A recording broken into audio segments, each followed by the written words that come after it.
Hi guys, it's Kelly Taylor here and I am back with another video for Hero Arts. Today we are going to be using the Matchbox Fancy Die, but we're going to be doing something a little bit different. We're going to be creating a Valentine's countdown or an advent type calendar. So here I just wanted to show you the dies that has a top and a bottom and they are meant to slide in and out.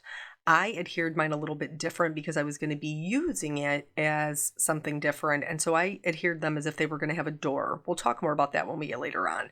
For the decorations, I chose to use like the mini bold hearts background. You want to have something with numbers. I showed you the 12 Days of Christmas as an alternative, but I used the number candles, a bunch of balloons. I used the snowflake corner fancy die. And then this is just my pre-planning, so I wanted to know where all my boxes were going to go so that they would come out in the shape of a heart, but you can do yours in whatever shape you would like.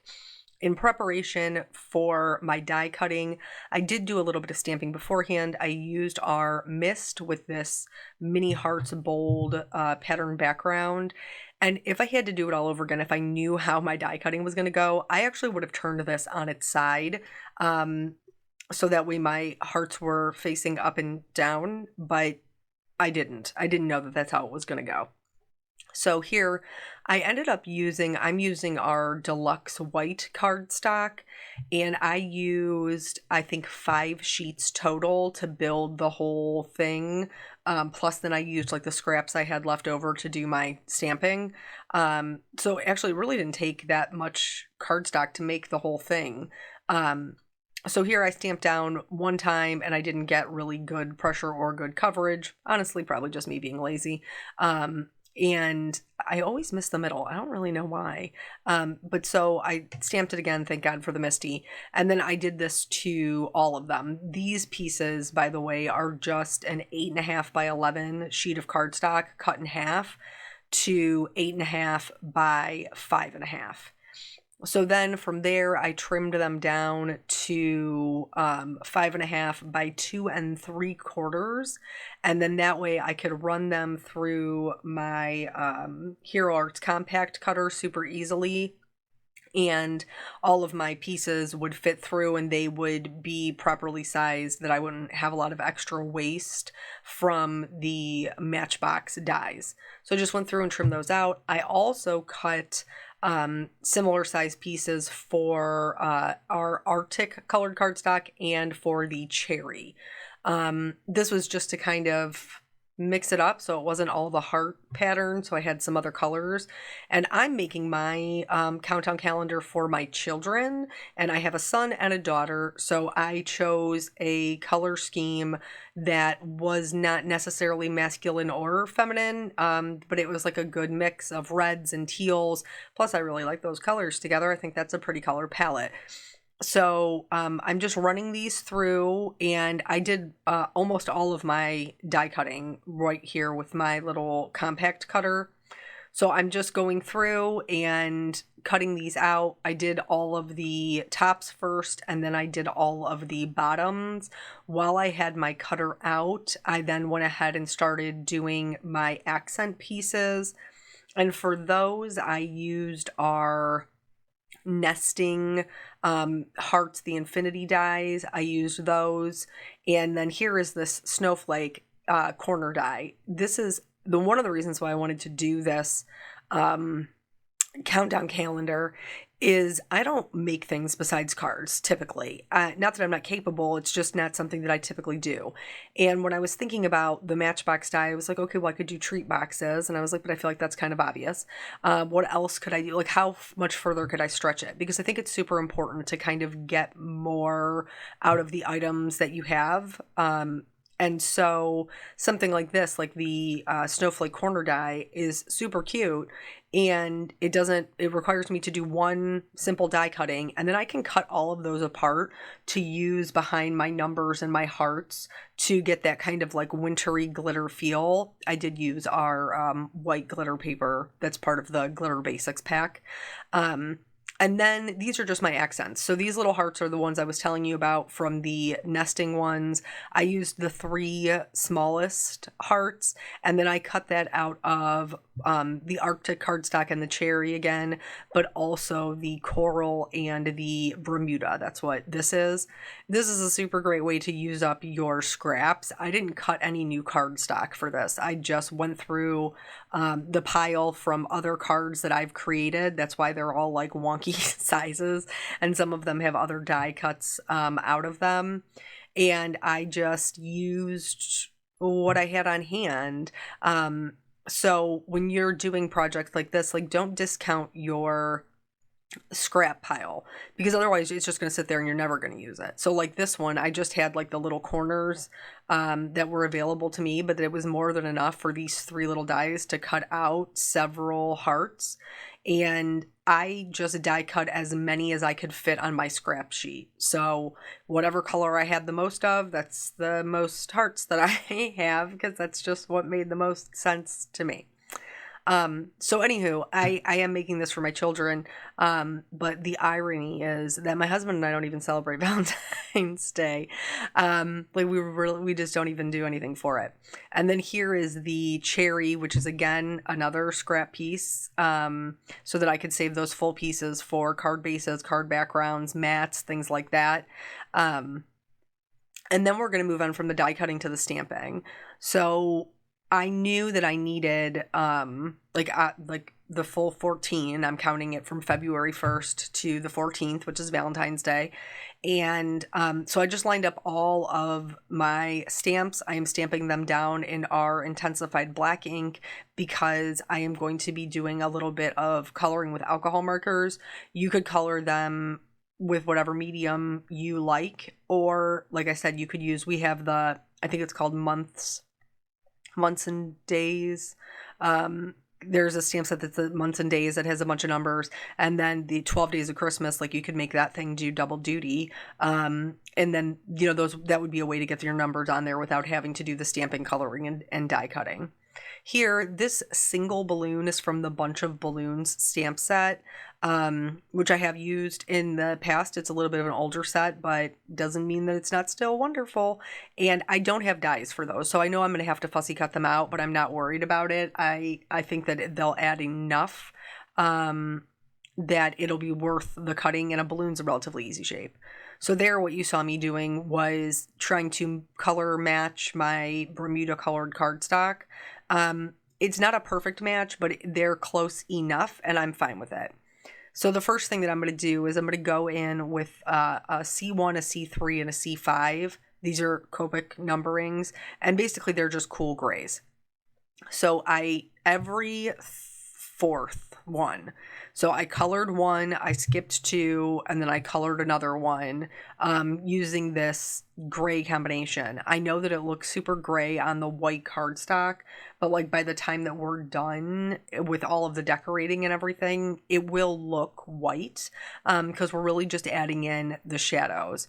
So I went through and I colored everything gray that I wanted, or white per se, that I wanted to, including some of the tops. And so these are meant to look like, because they're number candles, so it's meant to look like melted wax. The set comes with little flames that you can put on top of it, but I didn't want to use the flames. I didn't want them to be candles, so I opted to color them like frosting, like as if they had a little bit of like a candy kind of glaze on them.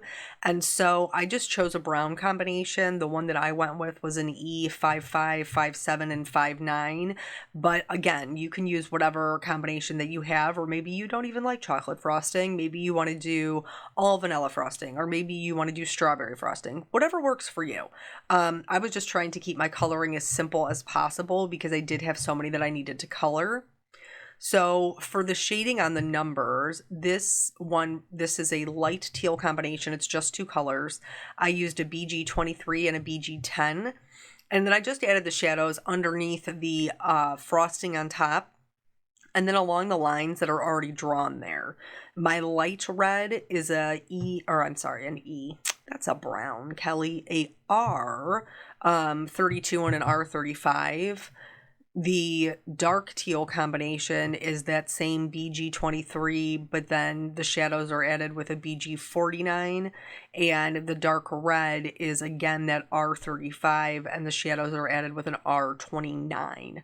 None of this means anything if you're not using the Copic system, or if you're not trying to exactly recreate what I have made here. And I would encourage you to not do that. I would encourage you to make the color scheme your own, to make the decorations your own, and maybe just use this as a guideline. But I think that it came out super cute, and I'm actually like, if I can do it, anybody can do it, because like I said, this isn't even something that's normally would be in my wheelhouse. I just really wanted to stretch this die to see what other uses I could get out of it. Other things that I thought of besides treat boxes are like smaller organization boxes, so for like rubber bands or paper clips, things like, you know, that you might normally have in your craft room or in your office. Also, and I know that I will use this 110%, for like the smaller things that you give for like birthdays or Christmas gifts, they don't come with their own box. Like, this would be something that is perfect for that and just super easy to kind of wrap up. And I know that I'll be using it for that in the future. So for the balloons, I'm just adding some shading kind of coming up from the bottom, and then I'm leaving a little bit of a white edge. I am starting with my darkest color, which is unusual for me. Normally I start with my lightest color, but I just, it just didn't seem necessary since I knew exactly where I wanted to put my shading. And then the lightest portion of each one of these balloons is located in the center. We're going to do some other things to give them like a little bit of sparkle and shine. But if you're just going with the coloring because you don't want to add all the other things, that would be sufficient to give them a little bit of dimension, so that you don't really have to stress about kind of how they're looking as your decoration. So once those were all done and colored, I went ahead and used the dies to cut everything out, and then I worked on fussy cutting the balloons. So here, these are the hero arts, like the little metal snippers. These are great for getting your dies apart without having to like twist them, turn them, all of that. I used to do that in the past, and it never worked out well. As for fussy cutting goes, I am right hand dominant, so I'm going to hold my scissors in my right hand, and then I'm going to turn the paper with my left hand. This is going to give me a very smooth cut. In addition, fussy cutting can be very challenging, especially if you're not as dexterous as you used to be. So in order to make sure that my cuts look super smooth, I'm going to take a water-based marker. That's important. You don't want to use an alcohol-based marker because it'll bleed into the coloring. But I'm just using a water-based marker to go around and color the edges just so that they look kind of more finished and put together. Now let's talk about these boxes. So if you're looking for a super crisp, tight, like bend in your seam, you can absolutely use a bone folder. However, I didn't find that it was necessary. I just folded them up with my hands. Here is the lid onto the bottom of the box. And then I used some of the leftovers that I had of the stamped heart paper for some of the bottom of the boxes. But I'm going to be honest with you, the majority of them I just die cut out of that same white deluxe cardstock, because you're not really going to see them. You're only going to see just the edge of them, where they're like hanging out, like, you know, when you're looking at the side of the box. So I didn't feel like it was necessary to have those stamped on there, but if you do feel like it's necessary, like, go right ahead. This one requires, the bottom of the box requires no adhesive whatsoever, because they give you that little slit that the cardstock folds into. And so you would just need a little bit of adhesive on the side. But like I said, since I'm adhering these a little bit, like the function of them is a little bit differently, I'm going to adhere them together so that the front of it acts as like a door that my son, and someday my daughter, she's a little too little now, will be able to open. So here I'm putting glue on the inside flap, and then on the outside, not the one that's die cut to be the actual lid, but the one that is on the side. And then I'll put my box inside. I will make sure that that adheres down well, and then I will fold it over and hold that in place until I'm happy with, that it's all dry and good to go. The thing that I did to order to keep my doors closed was I did add a little bit of repositionable adhesive on this top flap. I use Tombow Mono Multi Glue because when it dries, it's repositionable. You do have to wait until it is dry, though. It is permanent if you put it down while it is wet. Or you can use a temporary tape runner, glue dots. There's lots of options. So these are all of my boxes put together. I have laid them out in my little heart shape, which is how I want mine to go. And then I'm going to use some tape to adhere everything together. This is 1/8 of an inch, and I will use this to, so like the bottom portion of the heart is just one box. So I'm going to put some of the tape on that side, and then I built them like row by row is how I went. So I put the tape on there, and then for the ones that are going to be adhered next to each other, I used this tape, and it fits perfectly right in between the gap from the top of the lid to the bottom of the box. And then once I had it on there, I was able to just peel that part off and then adhere it to the box that was next to it. So I just lined them right up. And then because the door is open, I could open the door of the other box and apply pressure to both sides. Now, I did my whole thing this way. And so I'm just going to keep going. You can see because the tape only comes up to the bottom of the flap that closes the door, they still open. And my children should have no issues being able to open them from either the top or the bottom. And then I can tuck them back in there. And I'll just go through and I will adhere all of them together in this entire row. And then I will add on the bottom box, and then I will add it to the top row, and so on and so forth. So I did a whole row first before I started stacking them together. And here I just wanted to show you how all of the lids, they do open even though they're glued together, and you can push them back down, and there's no issues with them being able to get in whatever the treat is inside. So now here I have that whole row put together, and then I am peeling the tape off of this box, and I will put that right in between the middle of the two boxes, and this will be my very last box. This will be my day 14, and I didn't have any issues with them staying together. I will say, if you're like, I'm spending all this time on this, I want to be able to use this every Valentine's Day. I want to make sure everything is super secure. I would recommend using hot glue. I know not everybody has a hot glue gun, but if you're really looking to make sure that it's not going to come apart and it's going to be super sturdy, this is really strong adhesive. And like I said, I didn't have any issue. I stood mine up, I laid it down, I moved it for my photos, I did all of those things, and I didn't have any issues with it falling apart. However, I don't know how it would hold up in storage or being bumped around or any of those things. So I would recommend hot glue if you're looking to keep it as a long-term project. Here I have all of my numbers laid out, and now I'm just beginning my decoration process. I've laid all of my die cuts out, you can see to the right-hand side, and I'm just kind of layering them on, trying to see, what I like where, and this is totally personal preference. You decorate it however you would like. I've cut apart my little snowflake guy, and I've tucked some of those little glitter areas into other pieces. And I'm not going to show you the whole thing because it did take me a while. It was a little tedious. So now here, not tedious for me to do. I enjoyed it very much, but probably tedious to watch.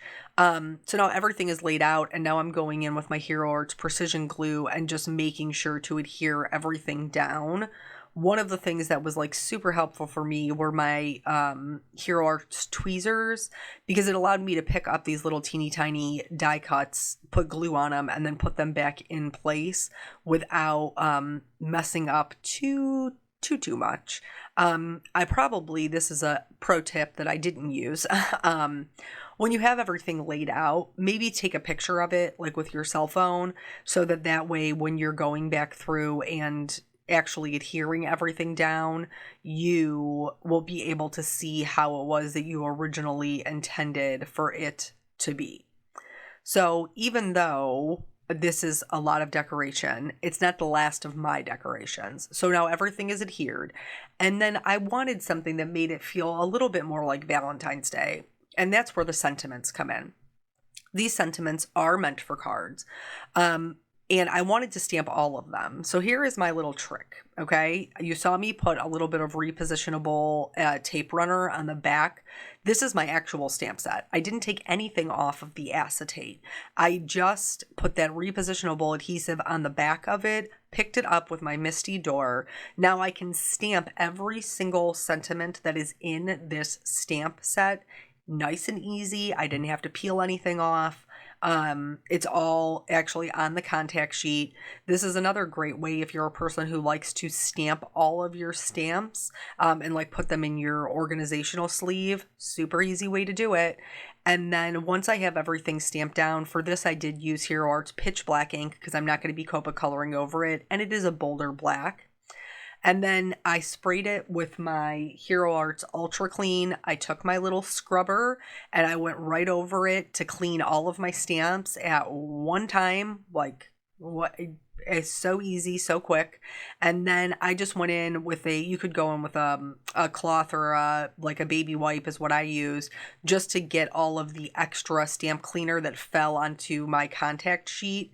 And then in order to remove the adhesive that I put on the front of the acetate, I'm just using an adhesive eraser to erase that away. And now I have this whole sheet with all of the sentiments that I can go through and die cut. Cool thing about this stamp set is some of them actually, even though like this Be Mine is together, it actually die cuts them as separate. So I was able to split them up and put them on 2 different boxes, which I was a huge fan of because it let me customize it. So the other one that I showed you was the Loving Sentiments strip, which is another one that's super great. You can stamp all those sentiments at one time and then die cut them with the coordinating die. And then you get a bunch of little like label type sentiments versus the script that I've used here. And that would be a really great fast way to kind of make it just feel a little bit more like Valentine's Day.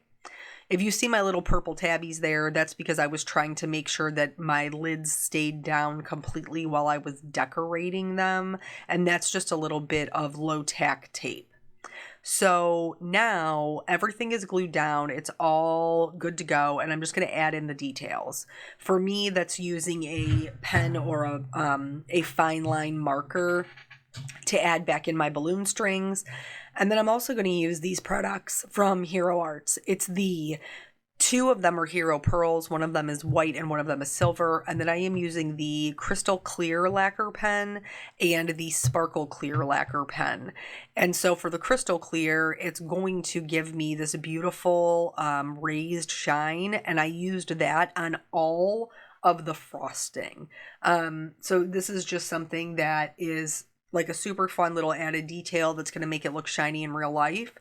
And then remember that detail I told you we were going to go back and do on the balloons? I just did one line wherever I wanted to create a highlight on my balloons with that clear lacquer pen. And again, just a little added detail. I'm also going to add some more sparkle. You guys know I use the white glitter cardstock for my snowflake bits and pieces, but I thought it would be fun to go in and add even more sparkle, especially when I wanted there to be a separation. So for example, on this 3 here, I used a coral and a cherry next to each other, and in order to set the coral apart, I added more glitter to it. You certainly don't have to do any of this. I'm just showing you what I did or what your options are. Take what you like, leave what you don't. For the pearls, the Hero pearls. I use this as just a way to kind of fill in my gaps. So, like, especially for the larger hearts, they felt a little plain because they were just cut out of plain cardstock. And I wanted to give them a little oomph, a little, something, something, if you will. And so I just went in and added a couple of little droplets of either white or silver. I used the silver in the center of almost all of my snowflakes that I didn't already put a heart in. I also used the silver to just fill in some gaps where where it looked like it just needed a little extra something. And so I think they're super cute. I think the whole project came out really cool. And I just want to note that in these photos that you see, the static photos on the blog, those chocolates are real. They are the most delicious chocolates because they were made by my mother and they are amazing. And she happened to drop them off the day before. And so I had them for my photos and I genuinely appreciate that. So I hope you guys are inspired to maybe give this a try or stretch your dies in a different way so that you can get more out of what you have. Thank you guys so much for joining me. It's always a pleasure to be here with you, and I will catch you on the next video. Bye.